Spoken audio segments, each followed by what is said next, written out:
Speaking of which, did you remember to push record? Because I just started mine. I did. Okay. Whoops. Let me get back to that screen. You got the set aside prayer up? Is that the slide you're on? Yes. Okay. So let's open this up with the set aside prayer, folks. God, please set aside everything I think I know about myself, the 12 steps, the big book, the meetings, my disease. But most especially, God, please set aside everything I think I know about you, so that I may have an open mind and a new experience with all these things. Please let me see the truth. And our preamble, Alcoholics Anonymous, is a fellowship of men and women who share their experience, strength, and hope with each other, that they may solve their common problem and help others to recover from alcoholism. The only requirement for membership is a desire to stop drinking. There are no dues or fees for AA membership. We are self-supporting through our own contributions. AA is not allied with any sect, denomination, politics, organization, or institution, does not wish to engage in any controversy, neither endorses nor opposes any causes. Our primary purpose is to stay sober and help other alcoholics to achieve sobriety. Please keep in mind that this is a workshop. We will be discussing some real-life examples of what could be difficult for some.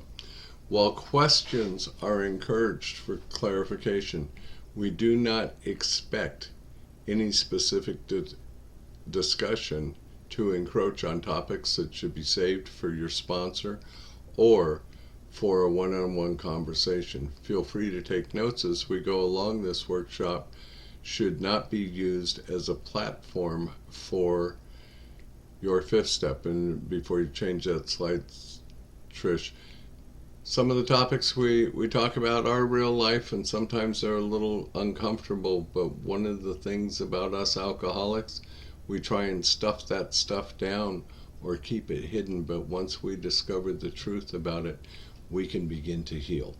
So we're not trying to make anybody uncomfortable with it. So, just a thought. And like Jamie said in the beginning, please use your notebook to write down the slide number from the lower right-hand corner of each slide. That way, when we take questions at the end, we'll know which slide you're referring to, and we can pull that slide back up to get further clarification and more understanding. Hey Trish, make your cursor run around that 5 again like you did. Remember our discussion a little while ago about people who couldn't draw fluid circles? I'm just saying. Yep. Okay, so we're going to talk a little bit about our triangle first. And you always hear people say in meetings, unity, service, and recovery. And that's because we're reading from right to left. But in this case, we read from the bottom clockwise. So really it's recovery, unity, and service. And the reason for that is because the recovery is the foundation of everything. I can't do any of the rest of it without foundation. So recovery, our mind, is found in the big book, page XXB to page 164. It's a set of 12 spiritual principles that are the 12 steps. Have you continued to actively take the 12-step process in the big book? Unity represents the body, and the body of Alcoholics Anonymous, found in the fellowship, set of 12 spiritual principles found in the 12 traditions. Do you have a group that you're committed to? Is your group committed to the 12 steps, and does your group live by the 12 traditions? And then service and spirit, my whole spiritual attitude of being in service, found in carrying the message. It's a set of 12 spiritual principles found in the 12 concepts.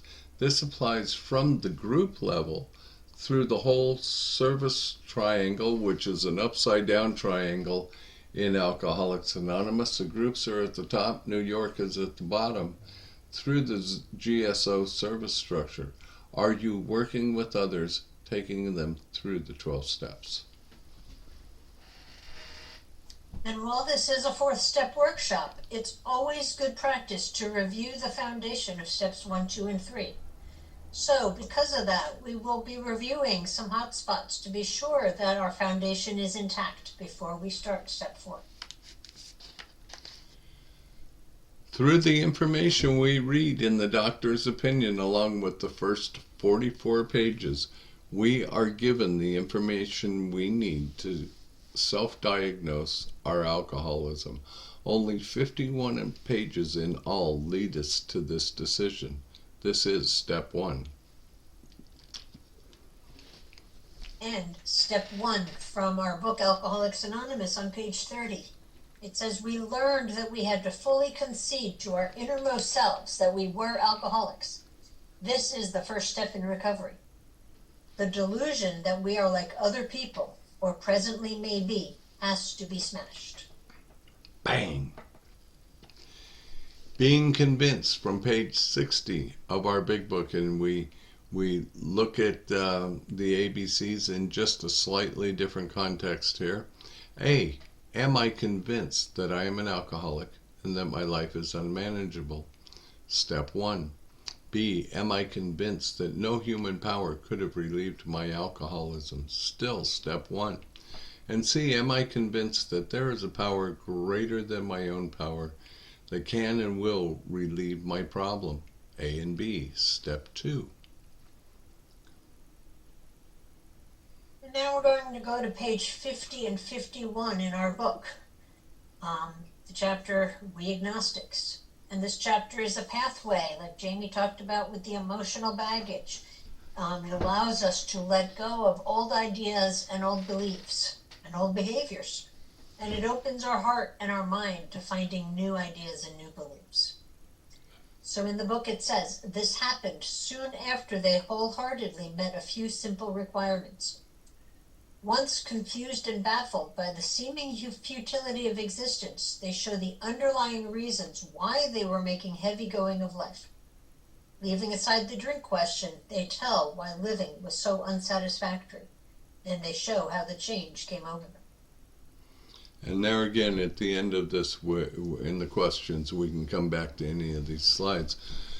A life based on self-will, and in the book it's written as we and our, but we're going to read this in the first person, and that has a great impact here.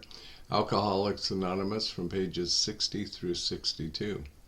If my arrangements would only stay put, if only people would do as I wished, the show would be great. Everybody, including me, would be pleased. Life would be wonderful. In trying to make these arrangements, I may be sometimes quite virtuous. I may be kind, considerate, patient, generous, even modest and self-sacrificing. On the other hand, I may be mean, egotistical, selfish, and dishonest. But, as with most humans, I am more likely to have varied traits. What usually happens? The show doesn't come off very well. I begin to think life doesn't treat me right. I decide to exert myself more. I become, on the next occasion, still more demanding or gracious, as the case may be. Still, the play does not suit me.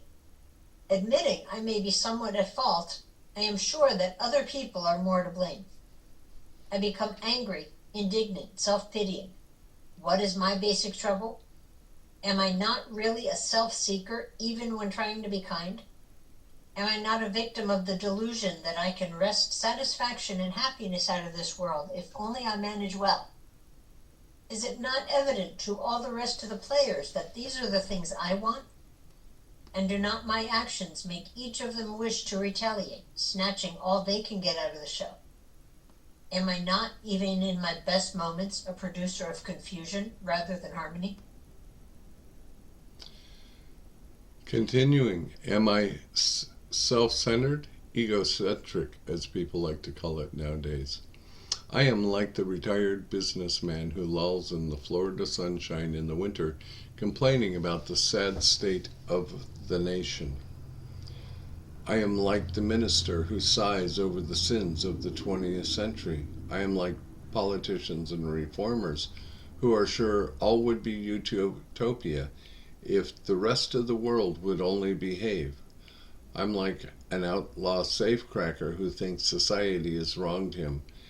I am like the alcoholic who has lost all and locked up. Whatever my protestations, am I not mostly concerned with myself, my resentments, or my self-pity? Selfishness and self-centeredness, that I think is the root of my troubles. Driven by 100 forms of fear, self-delusion, and self-pity, I step on the toes of my fellows and they retaliate.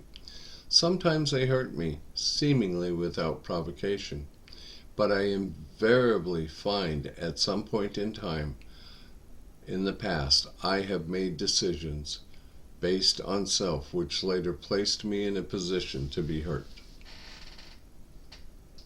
So my troubles, I think, are basically of my own making. They arise out of myself, and I am an extreme example of self-will run riot, though I usually don't think so. Above everything, I must be rid of this selfishness. I must, or it kills me. God makes that possible. And there often seems no way of entirely getting rid of self without His aid.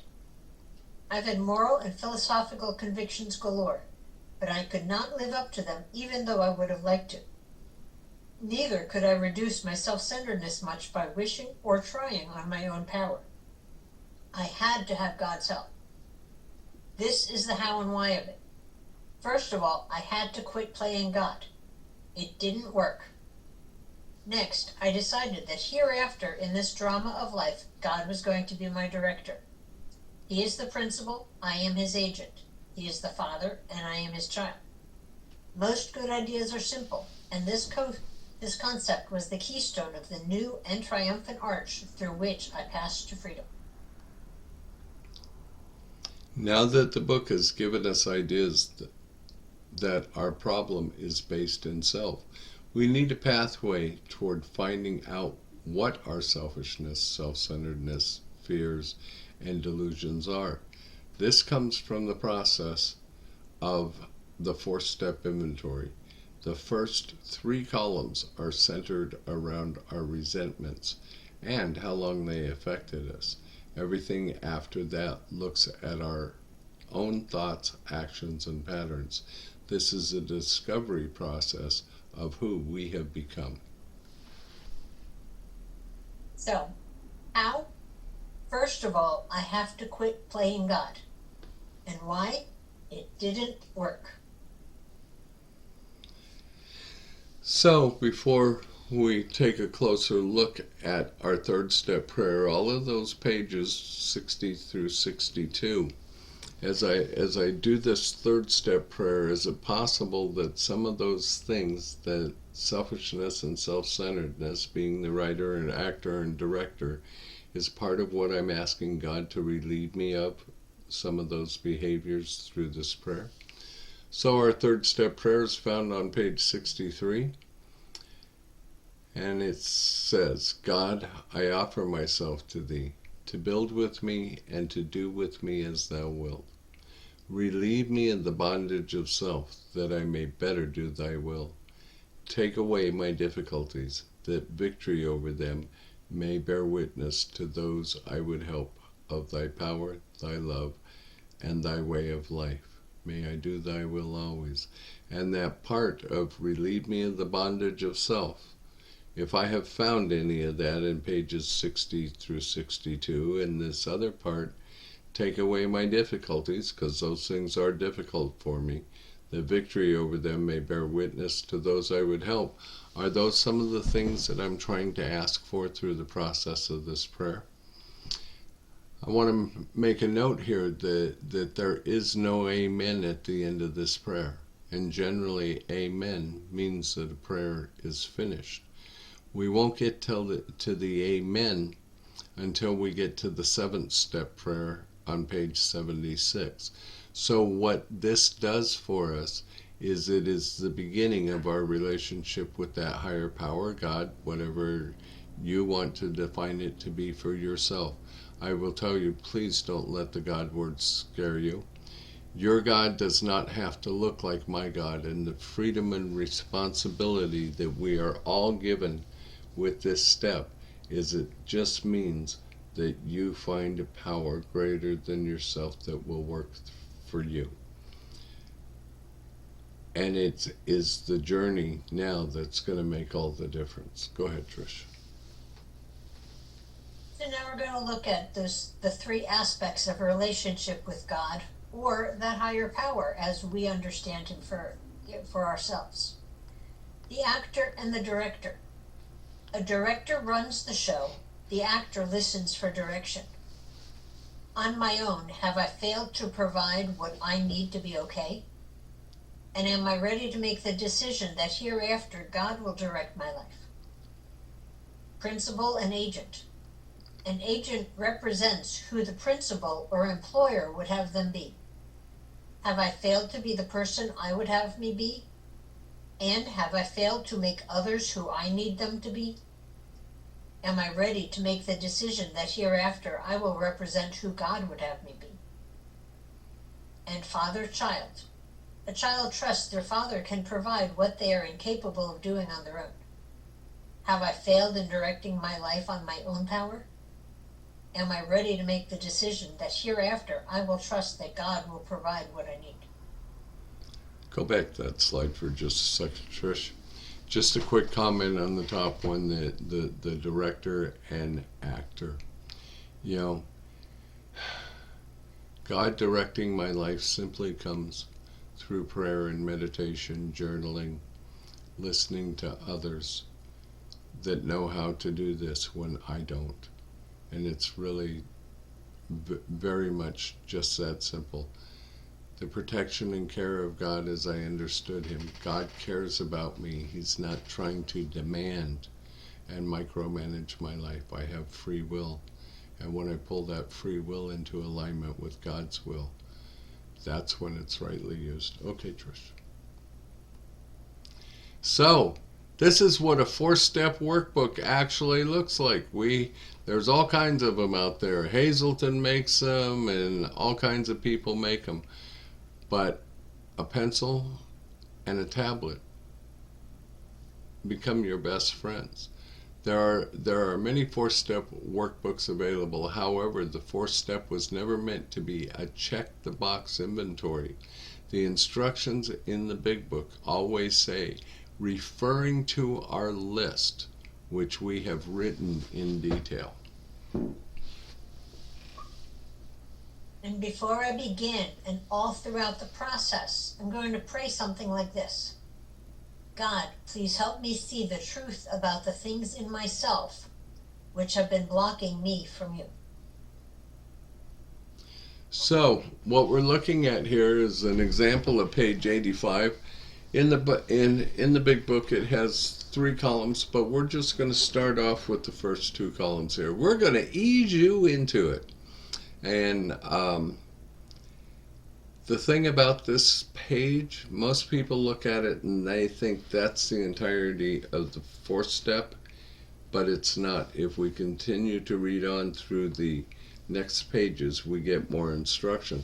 So we're going to take a look at the first 2 columns, and we're going to work each column from top to bottom. First, we're going to list all the names, and then we're going to go and list all the causes. I'm resentful at Mr. Brown, Mrs. Jones, my employer, my wife.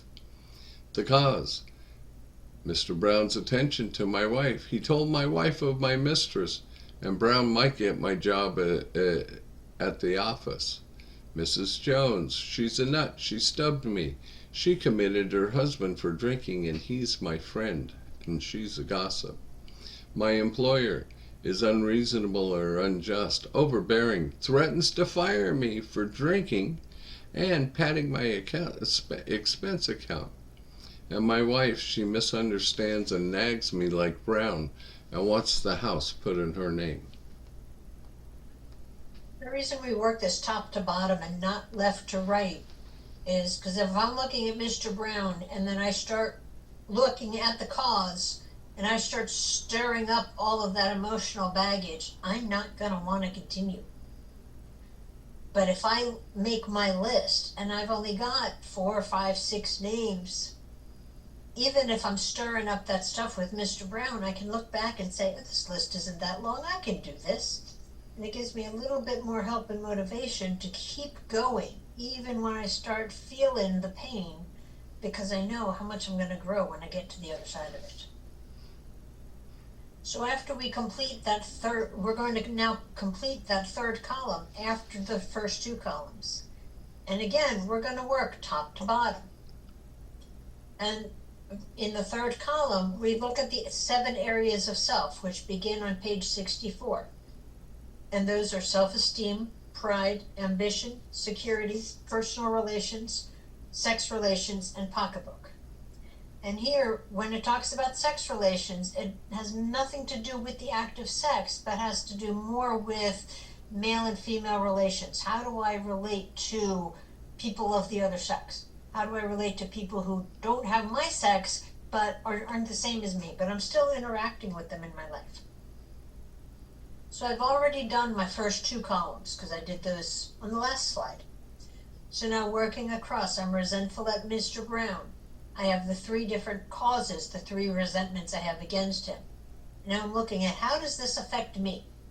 This affects my sex relations, and it affects my self-esteem. And self-esteem is usually tied up in fear, so I write that word in parentheses. And I'm going to move down 1 row to Mrs. Jones. I'm resentful at Mrs. Jones. I have the 3 resentments I have against her, the causes. And then how does this affect me? It affects my personal relationships. And again, it's affecting my self-esteem, and there's that word fear again. Moving down to the 4th row, my employer. 2 different causes or resentments there. This affects my self-esteem and fear, and this also affects my security, financial security. And then my wife. And I have 3 causes there, 3 resentments there. And this affects what? This affects my pride. This affects my personal relations and my sex relations, and it affects my security, and fear is tied up with that as well. All 3 of these columns are lies. But those are my feelings. And feelings aren't facts. Hi, Tim. Welcome. No, they're not. Feelings aren't facts, but our feelings are valid. And I need to find out where they came from and then decide, what am I going to do about them? There are people who will look at the chart on page 65 and say this is the 4th step. However, there is more work to do. The full directions start on page 65 and end on page 71. Page 72 states that we have been trying to get a new attitude, a new relationship with our Creator, and to discover the obstacles in our path, causes and conditions from page 64. Without these other columns, I am missing most of my discovery process. The following slides are the rest of the process. Before each 4th column, I want to consider in paragraph form, how have I done the things I've resented in column 2 to the person who is listed in column 1 or to others? And that comes right off of page 66 in paragraph 4, where it says, this was our course. We realized that the people who wronged us were perhaps spiritually sick, like ourselves. And after considering this realization, I'm going to say the 4th step prayer from page 67. This is a sick person like myself. How can I be helpful to them? God save me from being angry. Thy will be done. Now, go back. You didn't talk about the seed that gets planted in there. You can do it. Okay, so, while it doesn't use the word forgiveness, what happens is, using the sick man's prayer, It plants the idea of the seed of forgiveness and me being able to forgive someone else who's hurt or offended me. It is absolutely impossible for me to be resentful and helpful to someone simultaneously. And I can tell you from experience that it feels far better to be helpful than it does resentful. And then this prayer for me, God save me from being angry, thy will be done. That's a prayer for myself, and that too plants the idea of the seed of forgiveness in my heart.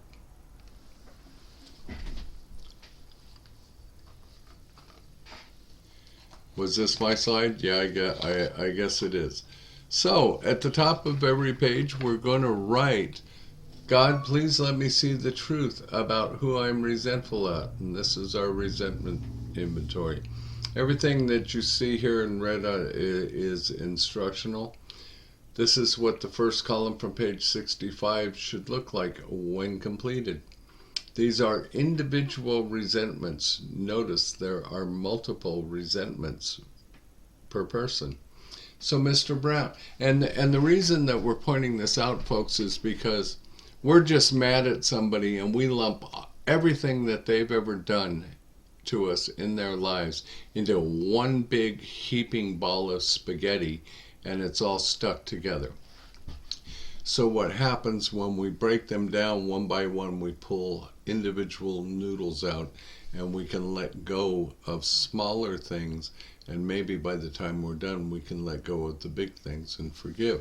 So Mr. Brown, there's 3 resentments involved in this example. His attention to my wife. Told my wife of my mistress, and he might get my job at the office. Well, you know, if Brown is doing all those things, I'm probably going to be pretty resentful as well.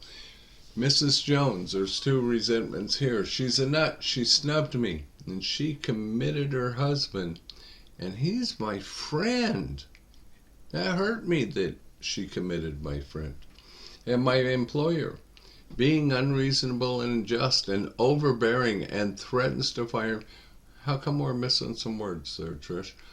Threatens to fire me for drinking and padding my expense account. We'll have to fix that. Either that or we just ran out of room. That was it, huh? Okay.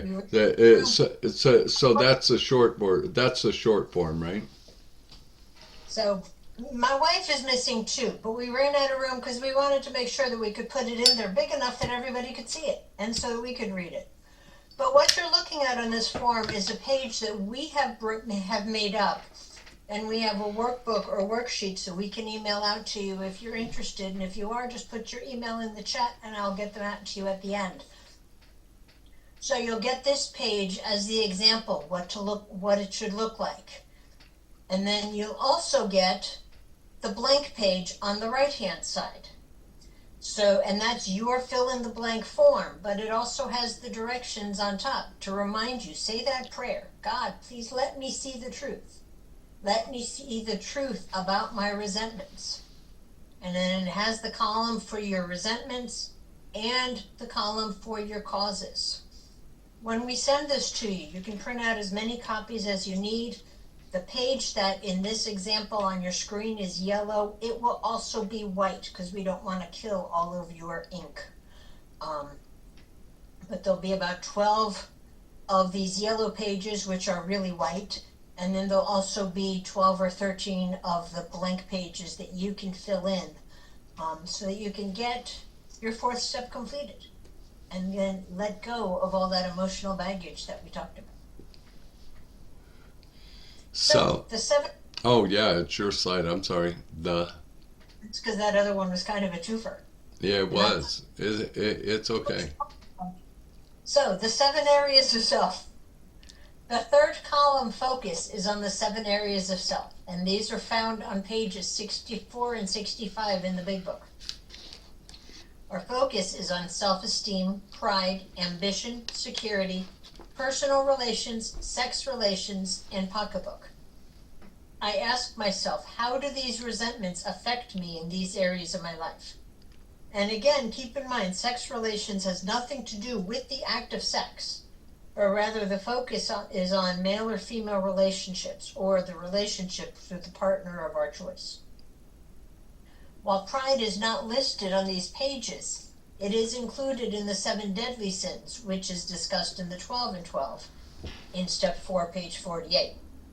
It also ties in very closely with self-esteem, and it helps give me a different perspective on looking at myself.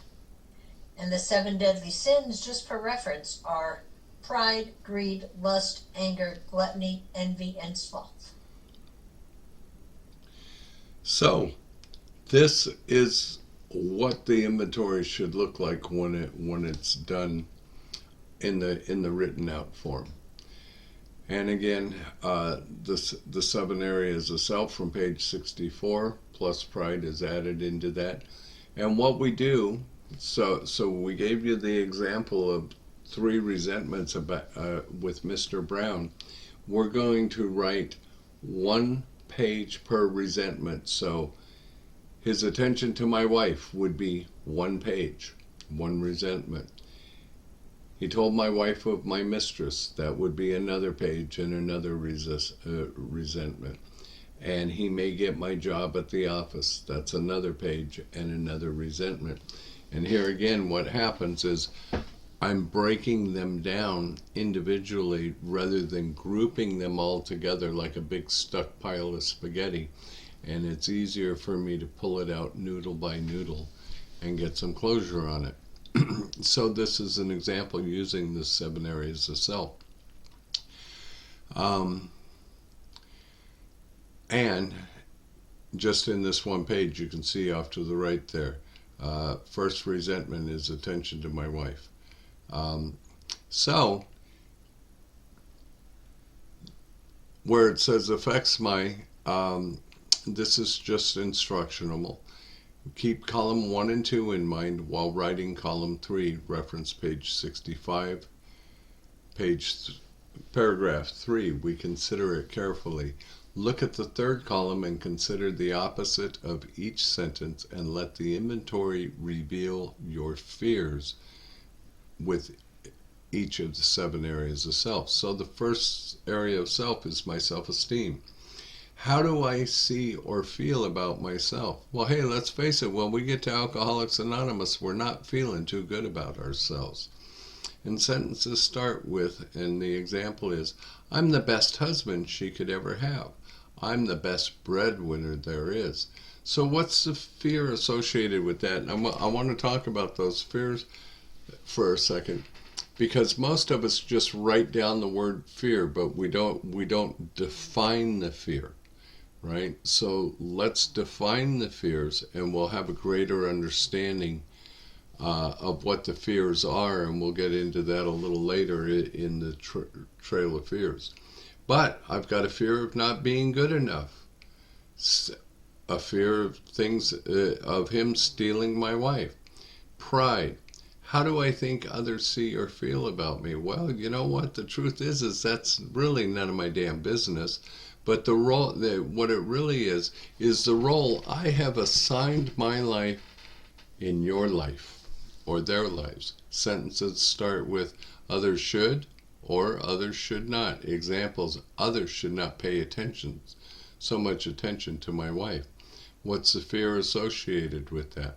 The fear of being alone, maybe the fear of abandonment. And moving on to ambition. What do I want to happen here? The sentences are going to start a lot of the times with I want. For example, I want a happy, healthy relationship. We're looking at the opposite of that. I just want to be left alone, damn it. And some of the fears that may be associated with that is being alone, or the fear of losing everything. And security. What do I need to be okay? And the sentences are going to look like, I need blank to be okay. Here it is okay to fill in the blank. Example, I need my wife to love and respect me. I need Brown to respect my marriage. And identifying the fear of being disrespected, the fear of being unlovable or not loved. Personal relations, my deep-seated beliefs of how this relationship is supposed to look. For example, wives trust their husbands. Friends should respect me, my marriage, and my family. And the fears, not being accepted, the fear of not being respected. Sex relations, my deep-seated beliefs of how real men or real women are supposed to be. Real men don't pursue another man's wife, as an example. Identify the fear, again, abandonment. And pocketbook. We're talking here about finances, and sentences are going to start with no one should or shouldn't, or others should or shouldn't. Others should not go in my wallet without my permission. No one should go into my phone without permission. And this one, we just kind of brought it into Brown, and Brown should not ask my wife for dinner, and then maybe he forgot his wallet and asked her to pay for it. Just a little bit of an assumption on our part, but just one other way that a relationship, either with me or my spouse or someone else that they're seeing or just spending time with, could be affecting my wallet personally. And identifying the fear, financial security. And one of the things here, the reason why we brought in here going into my phone without my permission is so many of us do banking on our phones. We have PayPal, Venmo, and all the apps that are open for the banks. And, you know, if somebody goes onto my bank and goes into my phone, they may have access to all this stuff. And it's really hard to go back to a company and say, I didn't do that. I didn't send that person $5,000 when it came from my bank, when it came from my app.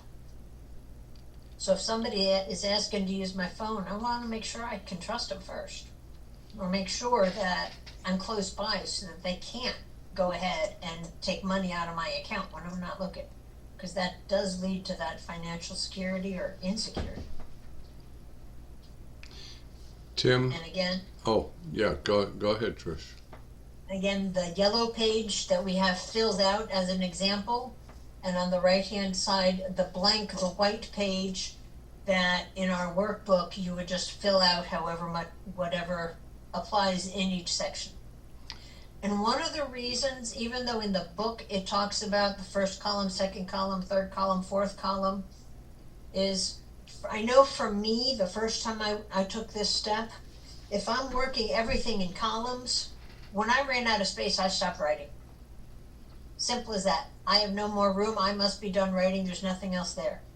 By using one page per resentment, I've got an awful lot of space there to write, and the chance of me running out of room is really slim. And that way I can make sure that I get everything completely written down and completely out, rather than continuing to hold on to stuff.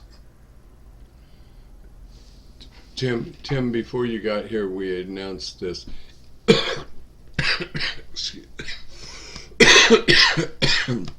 Excuse me.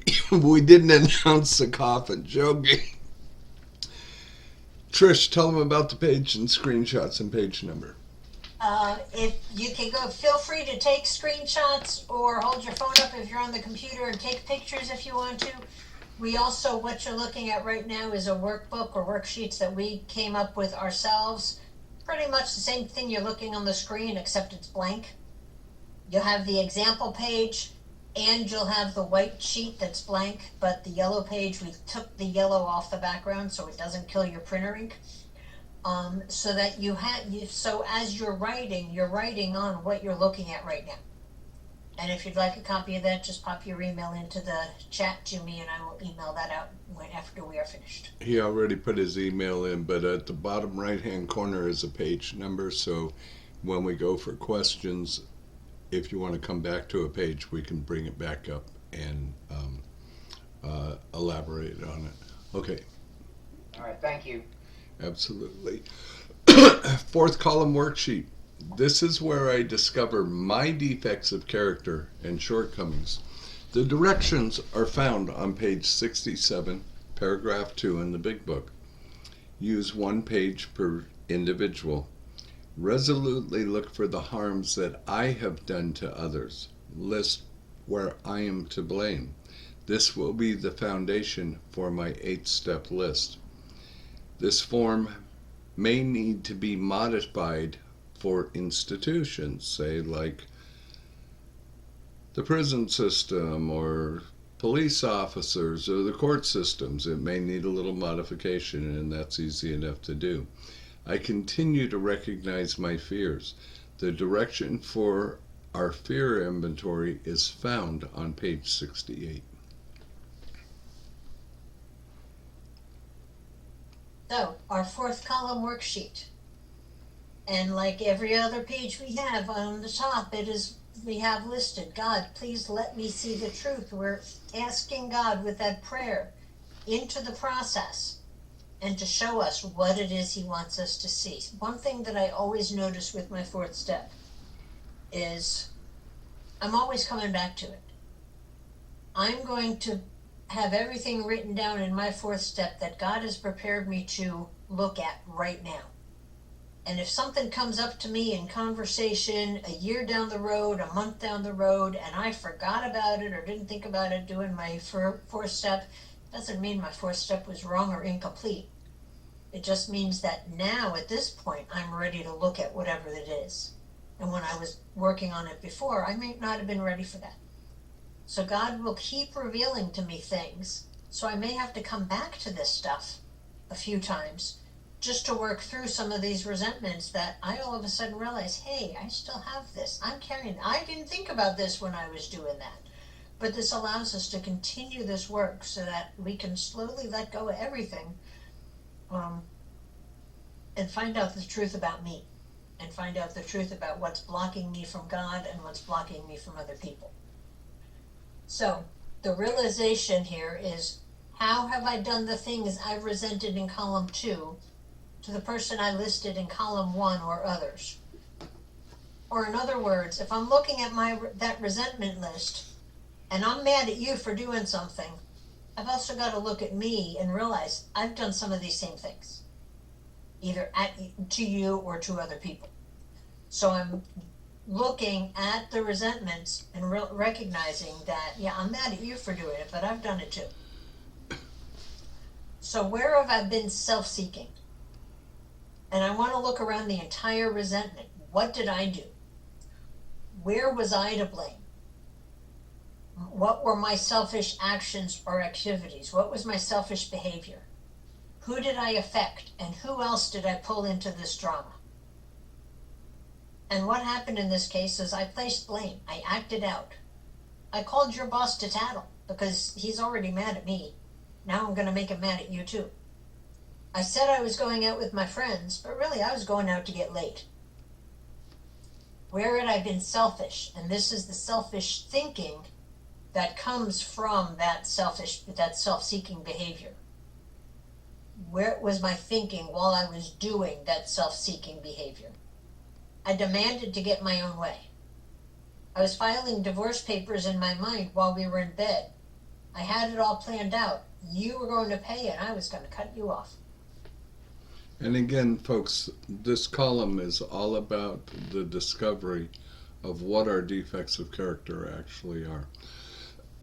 Where had I been dishonest? What were the lies I was telling myself that resulted in my selfish thinking above? Where was I in delusion? Well, here's a couple of examples. I could find someone better.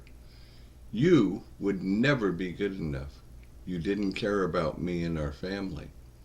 Where was I afraid? What are the fears that drive the delusions above? I was afraid I'd be alone, even though I didn't want you.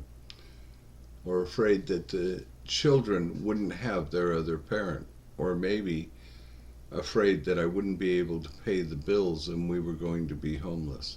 Or maybe I feared for my safety or retaliation.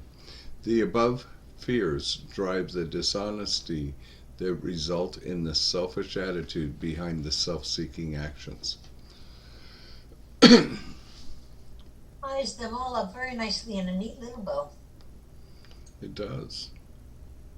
And then I want to consider if there are any other fears that I need to add to my fear list that I haven't already recognized, either on the page we just looked at or when I was looking at that third column. And I want to look at each fear, but I also want to consider the opposite of each fear. And if it applies, add it.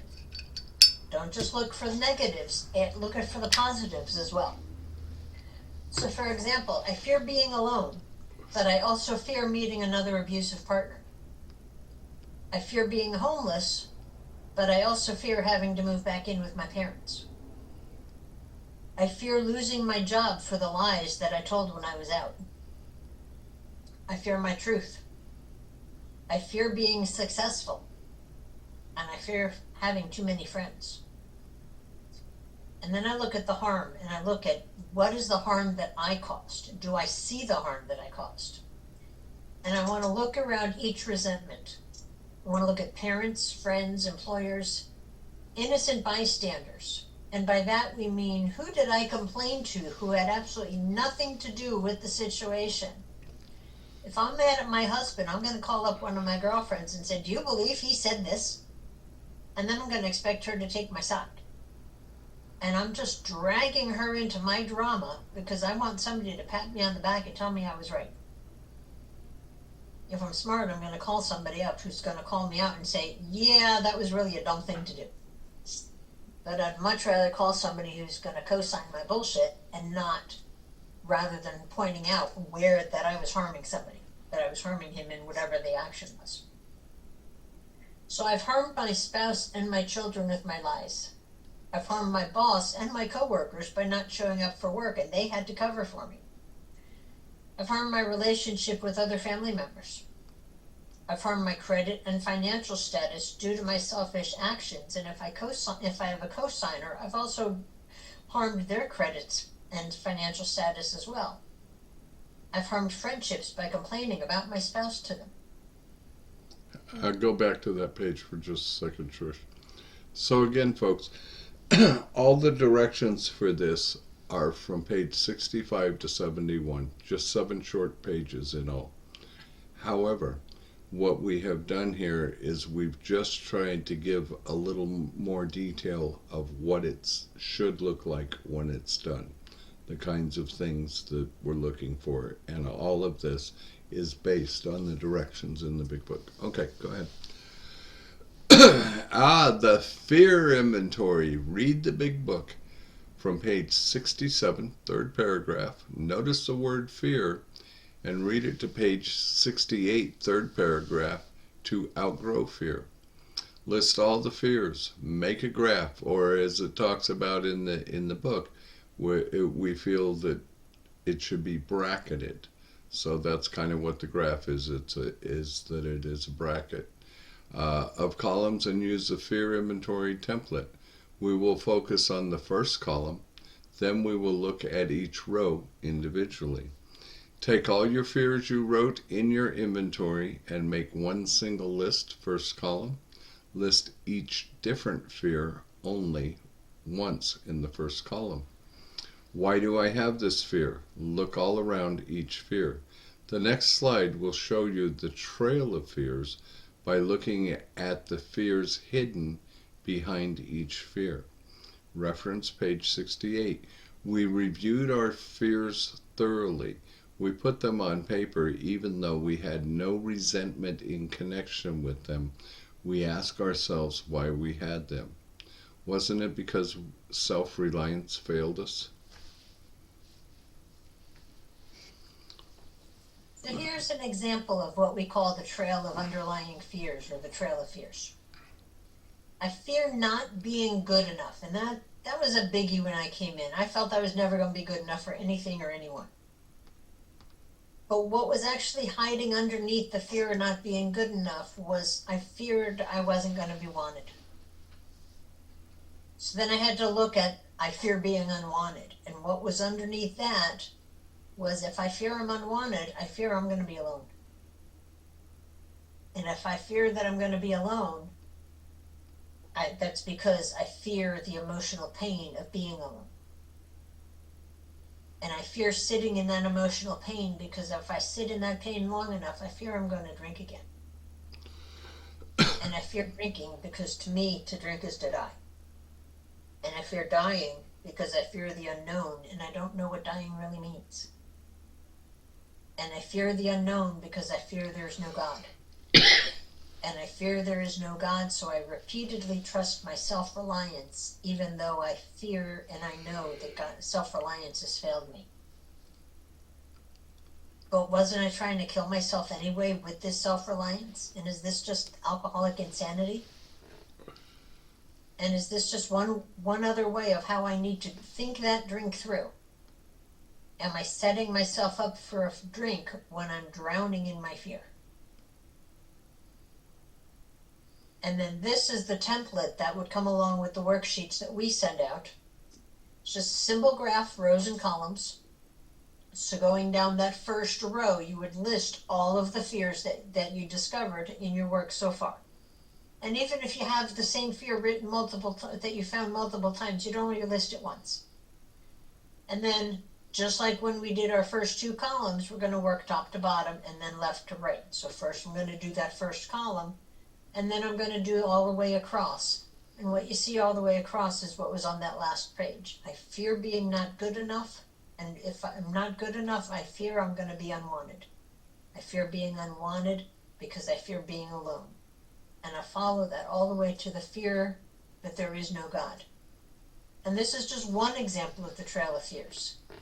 Each one of us needs to follow the trail individually for each one of the fears that we have found. And then once we get into our real life example on slide 53, we'll take a look and see how we recognize some repeated fears. And then how we can use these repeated fears in our inventory, and probably something that we need to bring up with our sponsor. And Jamie, did you want to do your blanket thing? Oh, yeah, that's why I held it up. Thank you. So, when it comes to fears, folks, are you going to spotlight? There you go. When it comes to fear, we use fear kind of like the fog, and we just throw the blanket of fog over it. We call it fear, and we throw it here, and we throw it here, and we throw it over there. And eventually what happens is we throw it around ourselves because we get in so much fear and anxiety of things that we haven't even defined yet. And that anxiety is the fear of the future and the things that I can't control. And if it lasts long enough with that fear and depression, I'll begin to completely hide myself in that fear so that I don't have to look at it and I can't see it. And if I can't look at it and see it, it's literally impossible for me to have a pathway to heal from it and overcome it. Notice on page 68 says to outgrow fear. So this process helps us outgrow those fears. Forgot all about that, Trish. Thank you. Welcome. Your turn. Now let's talk about sex. The sex inventory and sex ideal. And this is on page, right out of the big book, from pages 68 and 69. Now about sex. Many of us needed an overhauling there. But above all, we tried to be sensible on this question. It is easy to get way off track. Here we find human opinions running to extremes, absurd extremes perhaps. One set of voices cry that sex is the lust of our lower nature, a base necessity of procreation. Then we have the set of voices that cry for sex and more sex, who bewail the institution of marriage, who think that most of the troubles of the race are traceable to sex causes. They think we do not have enough of it, or that it isn't the right kind. They think its significance, they see its significance everywhere. One school would allow man no flavor for his fare, and the other would have us on a straight pepper diet. We want to stay out of this controversy. We do not want to be the arbiter of anyone's sex conduct. We all have sex problems. We'd hardly be human if we didn't. What can we do about them? We reviewed our own conduct over the past years. And these are questions we have to ask ourselves. Where had we been selfish, dishonest, or inconsiderate? Whom had we hurt? Did we unjustifiably arouse jealousy, suspicion, or bitterness? Where were we at fault? What should have we done instead? We got this all down on paper and looked at it. And the following are the directions for the sex inventory in question form. A lot of it comes from that part Jamie just read. And so it comes right out of the book. And just like all the other pages and all the rest of the parts that we've done so far, all those columns, we always ask God to show us what it is we need to see before we get started. So 1, read the big book from page 68, the 4th paragraph, now about sex, to page 70, the 2nd paragraph, would bring heartache. So a little bit further than what Jamie just read. And then pray. And then I'm going to make a list of all the relationships in my life. And then determine what can be done. Write a brief history, and it can be a little paragraph, of each relationship, including motives for getting involved, specific sex conduct, major points in the relationship, and how the relationship ended, or how it is now. I review my conduct and take a look at each of the following questions, which we find on page 68 and 69. Where had I been selfish? Where had I been dishonest? Where had I been inconsiderate? Whom did I hurt, including those we brought into our drama, including the innocent bystanders? Did I arouse jealousy? Did I arouse suspicion? Did I arouse bitterness? Where was I at fault? What should I have done instead? The answer to the last question is never, I shouldn't have gotten involved, because I can't change the past. I did get involved, and it has now become an experience of my life. Refer instead to what should I have done, or how should I have behaved in the relationship. Make sure you are complete, especially complete with this answer, since it will be used later when writing my sex ideal. And when I write my sex ideal, this comes directly from pages 69 and 70. In this way, we tried to shape a sane and sound ideal for our future sex life. We subjected each relation to this test. Was it selfish or not? We asked God to mold our ideals and to help us live up to them. We remembered always that our sex powers were God-given and therefore good, neither to be used lightly or selfishly, nor to be despised and loathed. Whatever our ideal turns out to be, we must be willing to grow toward it. We must be willing to make amends where we have done harm, provided that we do not bring about still more harm in so doing. In other words, we treat sex as we would any other problem. In meditation, we ask God what we should do about each specific matter. The right answer will come if we want it. God alone can judge our sex situation. Counsel with persons is often desirable, but we let God be the final judge. We realize that some people are as fanatical about sex as others are loose. We avoid hysterical thinking or advice. Suppose we fall short of the chosen ideal and stumble. And this is also a continuation of those pages in the book. Does this mean we are going to get drunk? Some people tell us so. But that's only a half-truth. It depends on us and our motives. If we are sorry for what we have done, and we have an honest desire to let God take us to better things, we believe that we will be forgiven and will have learned our lesson. If we are not sorry, and our conduct continues to harm others, we are quite sure to drink. We are not theorizing. These are facts out of our experience. To sum up about sex, we earnestly pray for the right ideal, for guidance in each questionable situation, for sanity, and for the strength to do the right thing. If sex is very troublesome, We throw ourselves harder into helping others. We think of their needs and work for them. This takes us out of ourselves. It quiets the imperious urge when to yield would mean heartache. The reading continues through the end of the chapter on page 71, encouraging us to review our work and then move forward towards amends. This also encourages us to continue to align ourselves with God so that He can remove whatever self-will has blocked us from Him.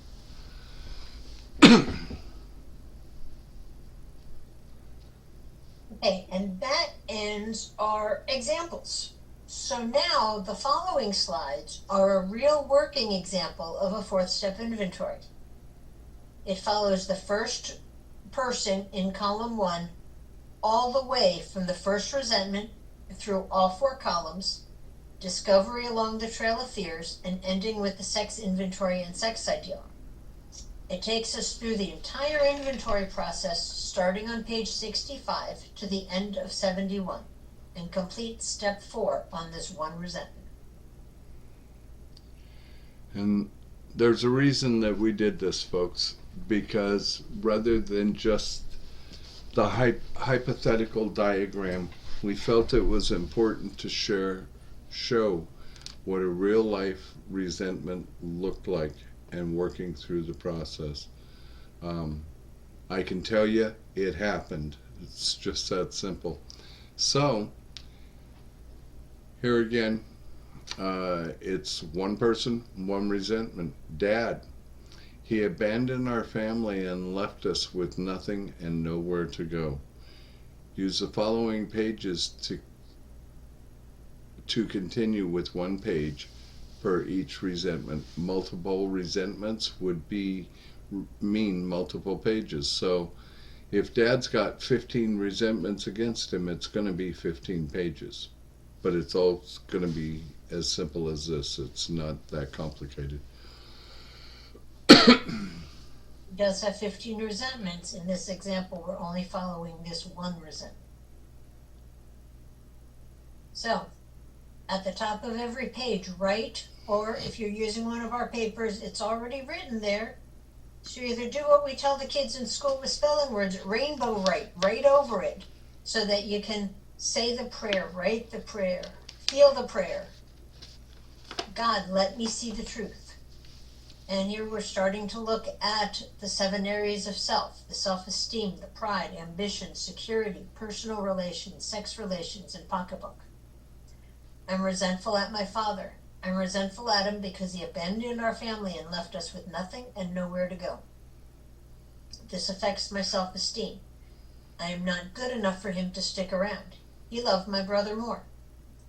And the fears associated with that: not being good enough, the fear of being alone, and the fear of abandonment. This affects my pride. No father should be angry or violent to a 3-year-old. Fathers shouldn't leave their sons.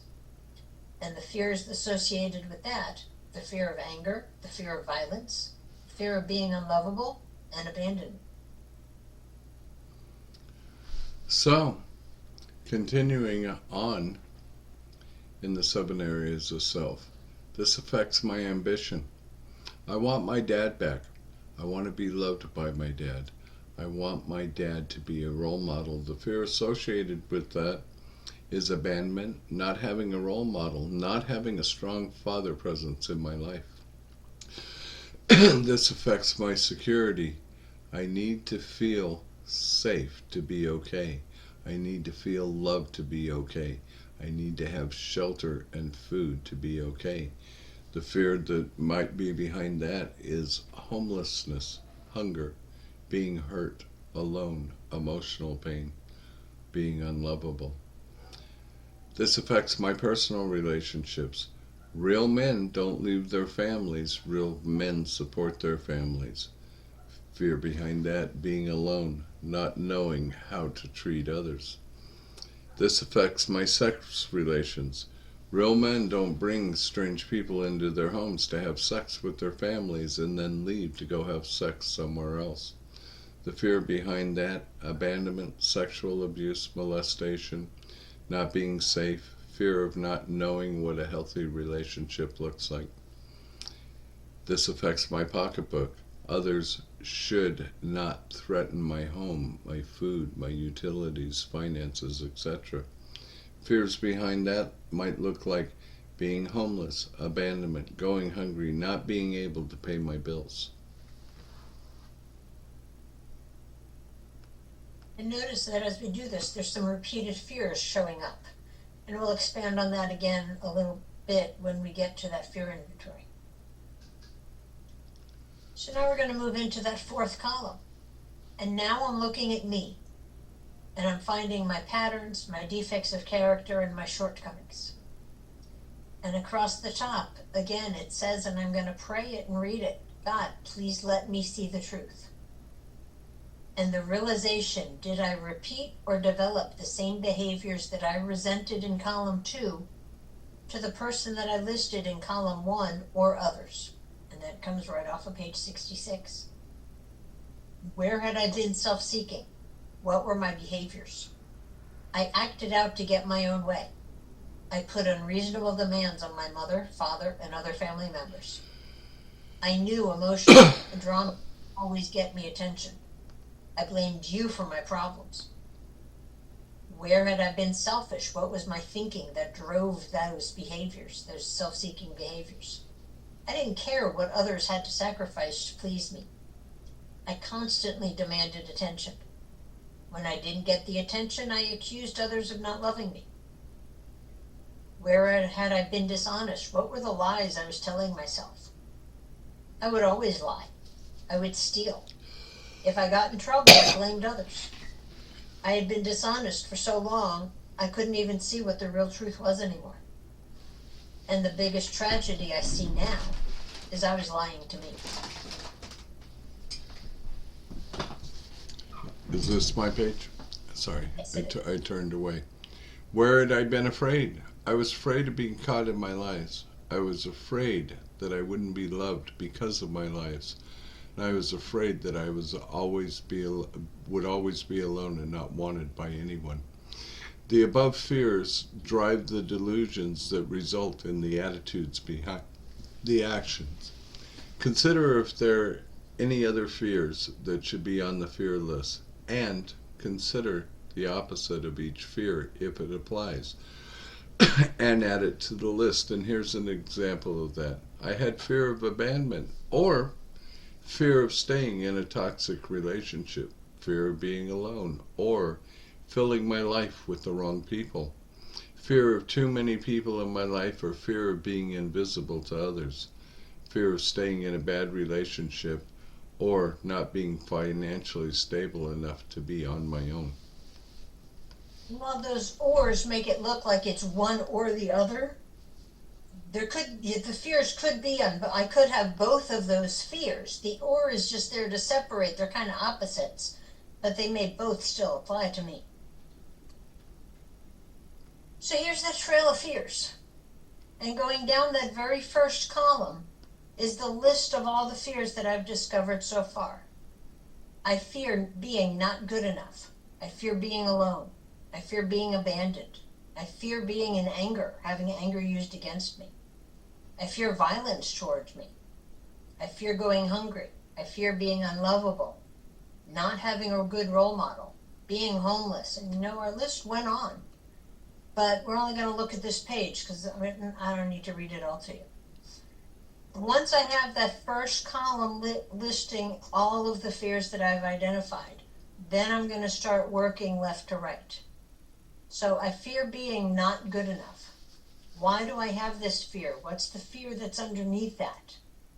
The fear underneath not being good enough is the fear that I'm not wanted. If I'm not good enough, you're not going to want me. Why do I have this fear? Because I fear being alone. Why do I have this fear? Because I fear that emotional pain that being alone brings me. And why do I have that fear? Because I fear sitting in that emotional pain. Because sitting in that emotional pain is just going to lead me back to drinking.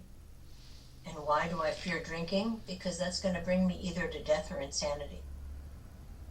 And why do I fear that? Because I fear the unknown. And I fear the unknown because I fear that even though I've done that second and third step, maybe I still a little bit of me still fears that there is no God. And that I'm still living in that self-reliance. So now I'm going to move down to the next row. And the very first thing there says being alone. And if I look in that first column, or in that first row in the third column, I've already found that fear of being alone, and I followed that trail all the way to the end. So those red X's you see just pretty much tells me I found this one already, I did it, I don't have to do it again. So I'm going to move down to abandonment. What's the fear that's driving the fear of abandonment? The fear of being alone. And here we are, third row of fears, and each one of them has brought up the fact that I fear being alone. So I'm going to put those X's there because I've done it already. And then, if it keeps repeating the same one over and over, the same couple over and over, that's just telling me it's probably something when I take this to my sponsor in my fifth step that I need to bring this up. I have so many fears, or I thought I had so many fears, but they really are narrowed down just to 3 or 4 of them. And this is one. What do I do with this? And that's a sponsor conversation.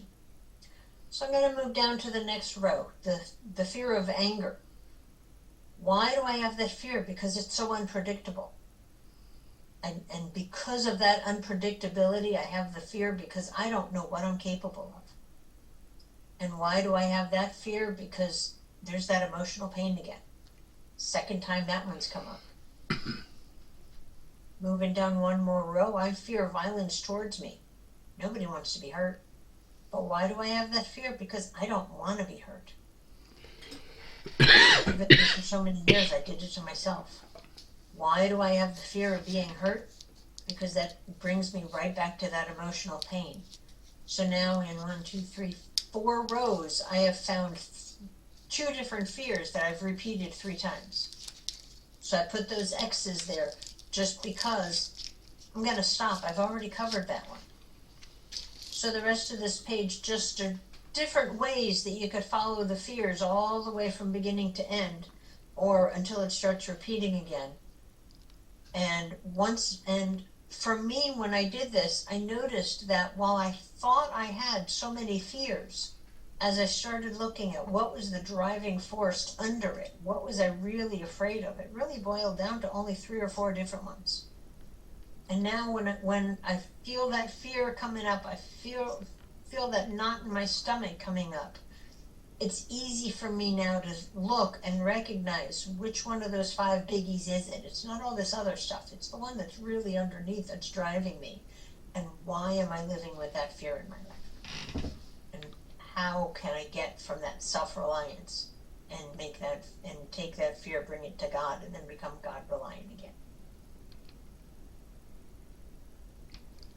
Alrighty.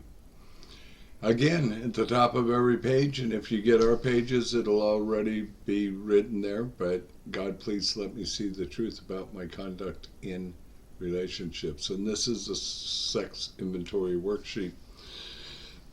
You write the name and the relationship, and you write a brief history of the relationship. What were my motives for getting involved? He or she sure was cute. He or she sure was friendly. His or her smile sucked me in and made me melt. My specific conduct in the relationship my specific conduct was totally self-seeking, so I could feel better about myself. Others commented on how cute my boyfriend or girlfriend was. The major points that came up in this relationship are, I don't play well with others. And I always want my own way, especially sexually motivated. I want control in every situation, and that's whether it's a sexual situation or not. And I would do whatever it took to keep you from leaving me. We would fight over spending too much time with my family at holidays and not at yours.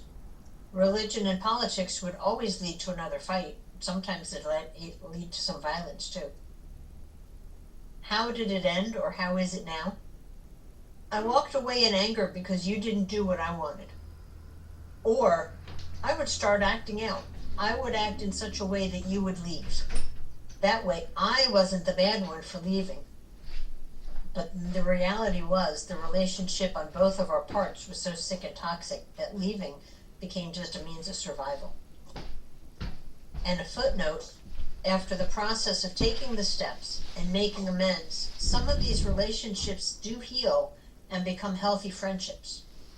But the important part is, whether they do or not, is that I've taken a look and taken a responsibility for my part and what I did in that relationship. And I think we missed the red part on this page, or on both of these pages. We're going to make a list of all of the relationships, or I'm going to make a list of all the relationships that I had, and then this is just one of those people. I'm going to put the name of the person, who they were. Each person will get their own page in this section. But there again, some of the 13 of the sheets that you'll receive in the email will be instructional. And you can print as many inventory sheets as you want. Continuing with the sex inventory worksheet. Look at each relationship and answer the 9 questions referenced from page 69. Where had I been selfish, concerned only with myself? Examples: I wanted sex all the time, or I never wanted sex. I was demanding. When I didn't want sex, I pushed you away or rejected you. I demanded unhealthy or unreasonable sex. Where had I been dishonest, deceptive, or fraudulent? I said you were the only one, but you weren't. I said I was going to work early, but I stopped by to see my girlfriend first. Where had I been inconsiderate, my disregard for others? I did not consider your feelings. I did not consider your plans when I decided to stay late at work and went to see my girlfriend. Now, the other thing, folks, is some of you may not have done any of this stuff, right? But I can tell you, I qualify. And it's just an example of what it might look like. So who did I hurt? And I want to look around the entire relationship. I hurt my spouse. I hurt our children. I hurt my boyfriend's children. I hurt extended family members.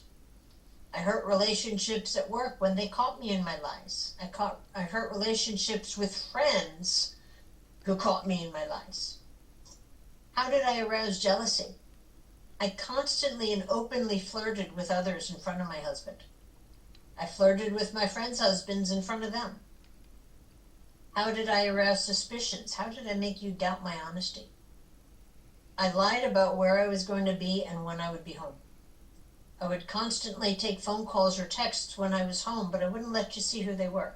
I would leave the room. I wouldn't let you see my phone. I was definitely hiding something. I'd call you from his house, and his parrot was squawking in the background, but I couldn't figure out how you knew I was there. How did I arouse bitterness? Or how did I cause you deep resentment? I would leave our family gatherings to see his family instead. I paid his rent and neglected our family. I lashed out in anger. I was always defensive. But he needs me! And where was I at fault? I put my family second to his family and to their needs. What should I have done instead? Don't write, not gotten involved in the first place. What should my behavior in the relationship have been? Make sure you are especially explicit about question number 9. You will refer back to it for the list when writing your sex ideal, reference page 69. I should have put my family first, been honorable and faithful, financially and emotionally supportive to my family. I should have been kind, loving, and tolerant. I should have taken care of others' needs before mine. I should have prayed and asked for God's help. What harms? Write specific harms that come to you while you're writing. the realization that I caused deep emotional wounds in my family that may never be repaired. Many of the things I did could be considered abusive or narcissistic. In my experience, I have caused unknown and sometimes irreversible damage to the lives of others. And the prayer, God, I ask you to help me mold the ideal relationship, what the ideal relationship should be in my life, that I may be able to live by that ideal and live a happy relationship with others. Hang on before you move. That thing about may have caused irreparable damage to others in my life. I can tell you that from experience, because in my first marriage, we had a little baby, and there was this real pretty girl at work who smiled at me. Never did anything with her, but did go to a party at her house, and that smile sucked me in, and I made the mistake of telling my wife I don't know how I feel, and that was the beginning of the end. My first wife still carries that pain today, even though I've tried to make amends for it. So sometimes, that kind of stuff can just bring irreversible damage, but I still have to go through the amends process. So now that we've followed the instructions and taken it ourselves and our conduct, let us now turn to page 69, paragraphs 3 and 4, and refer to the instructions in finding our sexual ideal. In this way, we tried to shape a sane and sound ideal for our future sex life. We subjected each relation to this test. Was it selfish or not? We asked God to mold our ideals and to help us to live up to them. We remembered always that our sex powers were God-given and therefore good, neither to be used lightly or selfishly, nor to be despised or loathed. Whatever our ideal turns out to be, we must be willing to grow toward it. We must be willing to make amends where we have done harm, provided that we would not bring about still more harm in so doing. In other words, we treat sex as we would any other problem. In meditation, we ask God what we should do about each specific matter. The right answer will come if we want it. There are 12 steps and 12 traditions for recovery. There are 11 chapters in our book. Is it possible that the chapter 12 in your book will be your story? So how will it read? Finding yourself through this inventory could be the beginning of your chapter 12. It is now up to you to write your chapter 12. And a quick note on the fifth step. The bottom of page 64 to the top of page 75 gives us directions on how to choose who is to hear our fifth step. Its suggestion is that we choose someone who will keep our confidentiality. This could be a priest, minister, rabbi, or a counselor, people who are bound by confidentiality by law. However, experience has taught us of the value of taking this step with another alcoholic. For example, sponsorship. We feel the advantage to this is the experience of another alcoholic knows where to direct us next through the process of recovery. We recommend that you prayerfully ask God to bring the right person to your life to help through this process. I got a question before you turn that page. Yes. How do you see 2 7s and call 1 a 6? Just curious. I'm just throwing it out there. Page 64 and page 75. That's what you said. I'm being a brat. Hey, we got to have a little something to laugh about. It's coming to the end. Okay, go ahead. We hope that you will continue to join us for our bi-monthly workshop, as this work is only a beginning into the truth about ourselves. It is our experience that when people return month after month with new questions, we all grow in effectiveness and understanding. We continue to ask God to mold us into the people He would have us be so that we can help others to find their truth. Yours in service with love, Lppbbsg. And that is our 4-step workshop, folks. Anybody got any questions, comments, anything you want to throw in? Don't be shy.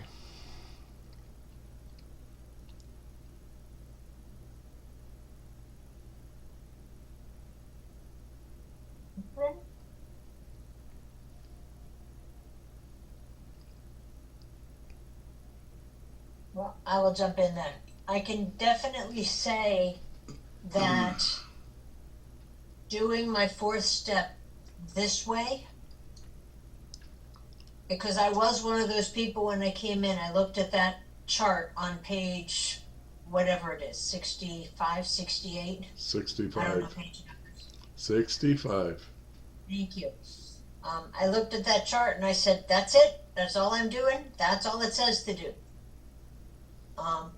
And I didn't go any further. So I did miss a whole lot of stuff when I did that first 4th step. And while it was as thorough and as accurate as it could be at the time, there was a whole lot more that I could have included if I had read the other pages.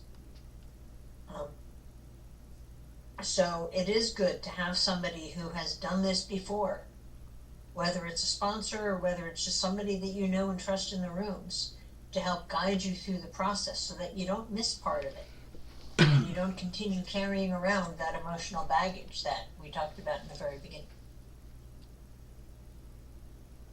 I can tell you that my first 4-step never looked anything like that either. I mean, it was good, it was effective, but having continued to do this work just changes everything every time, and I believe it has been very effective in bringing me to a new awareness and understanding and different perspectives in my life today.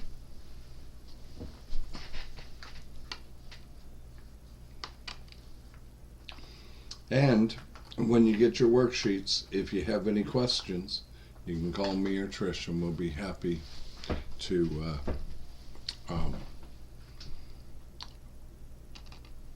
answer anything that you have and be as helpful as we possibly can. And you guys already have my number. And you have mine too. So that's it. Thanks for showing up, folks. Thanks, everybody. Thank you. You're welcome. Trish, you want to say a little prayer to close it up? Sure. We will go ahead and close out in our usual pickle fashion. And for those of you who aren't familiar with that, since we're not all in the same room to stand around the table and hold hands, we hold our hands up in the screen, and that's how we close out our meetings, and it helps us to connect as we pray with and for each other. And we'll take a moment of silence for those still suffering inside and outside of these rooms, and we'll follow that with the Lord's Prayer. So here's your moment. Thank you. And who brings us from shame to grace if we let him? Our Father, Our Father, who art in heaven, hallowed be thy name. Thy kingdom come, thy will be done, on earth as it is in the heavens. Give us this day our daily bread, and forgive us our trespasses, as we forgive those who trespass against us. And lead us not into temptation, but deliver us from evil. For thine is the kingdom, and the power, and the glory, forever and ever. Amen. Thank you, folks. Bye. Bye, Marilyn. Good to see you. See you too.